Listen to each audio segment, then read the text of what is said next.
في ناس بتبني بيوت عشان تعيش فيها، وناس بتبني قصور عشان تخلد ذكرى اللي ماتوا. بس شاه جهان بنى زنزانته بإيده وهو مش دريان. الحكاية بدأت بعشق مجنون.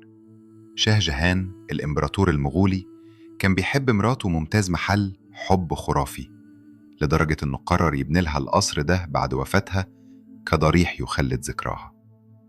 ممتاز محل ما كانتش مجرد زوجة للإمبراطور، دي كانت روحه وعقله ومستشارته. لما ماتت وهي بتولد ابنهم ال14 الدنيا ضلمت في عين شاه جهان، ومن هنا بدأ الهوس.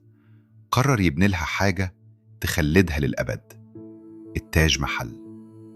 قعد 22 سنة بيستنزف خزنة الإمبراطورية، جاب الرخام من راجستان والياقوت من أفغانستان والزمرد من كولومبيا. 20,000 عامل وآلاف المهندسين من كل حتة في العالم. الإمبراطورية كانت بتنزف ذهب عشان تبني قبر. ولاده كانوا شايفين الصورة بشكل تاني، مش حب لكن نهاية دولة. وفي وسط كل ده في قلب أسود بيغلي من جوه، أورنجزيب، الابن اللي ما بيعرفش العاطفة. لما أبوه مرض سنة 1657 أورنجزيب ما شافش أب ضعيف، شاف فرصة. بدأت حرب الوراثة. أورنجزيب ذبح إخواته واحد ورا التاني بدم بارد، وطارد أخوه الكبير دارا شيكو لحد ما قتله. كل ده عشان يوقف نزيف الفلوس ويستولي على السلطة. لما أورنجزيب مسك العرش أول قرار خده كان سجن أبوه في مسمان برج بقلعة أغرى. سجن فخم بس في الآخر سجن. وبكل قسوة اختار له أوضة بتطل على حاجة واحدة بس، التاج محل. الحلم اللي شاه جهان ضيع ملكه عشانه بقى هو المنظر الوحيد المسموح ليه يشوفه من ورا القضبان لمدة 8 سنين. كان بيبص على قبر حبيبته وهو عارف إنه مش هيلمسه تاني.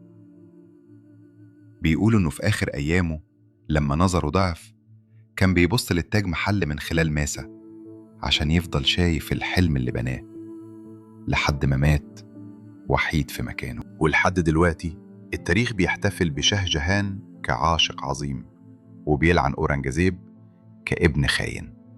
بس الحقيقة مش دايما أبيض وأسود. ممكن أورنجزيب كان بيحاول ينقذ إمبراطورية كانت هتفلس بسبب قبر. هل أورنجزيب كان مجرم قتل الرحمة؟ ولا كان حاكم واقعي وبرجماتي أنقذ الدولة من الهلاك؟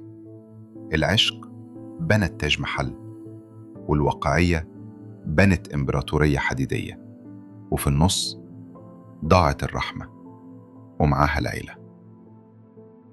لو أنت مكان أورنجزيب وشفت أبوك بيضيع ثروة بلدك على ذكرى، كنت هتعمل إيه؟ لو القصة دي خلتك تشوف التاريخ بعين مختلفة، اعمل لايك وتابع الصفحة عشان توصلك حكايات أقوى كل يوم. حافظوا على ذاكرتكم. سلام.